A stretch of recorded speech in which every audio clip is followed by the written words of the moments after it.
नमस्ते प्रणाम। तो का हाल बा भाई लोग। हम आशा करब कि रउआ लोग ठीक होखो।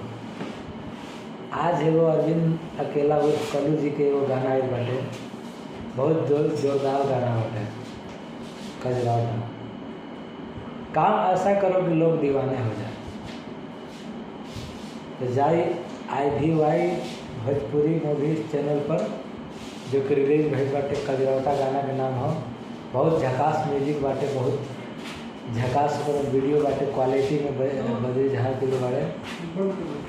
और रउआ लोगन के गाना के सुनी और शेयर करी। ये गाना सुनी थोड़ा।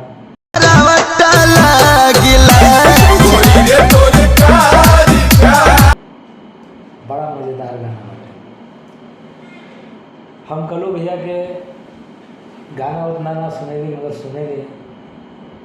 और जब गाना सुन ले हमको बहुत अच्छा लगेगा। और कल्लू भैया शुरू से ही बचपन से ही बहुत अच्छा गाएगा और हमेशा के हैं हमको विश्वास बा। तो रउआ लोगन जाई IVY भोजपुरी मूवीज चैनल पर और रउआ लोगन गाना के सुनी।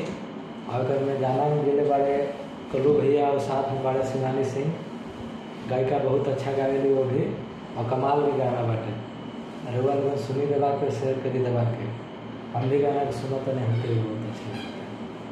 तब तक इतना ही प्रणाम। आए वाला गाना के हम अपडेट आप लोग बताएंगे।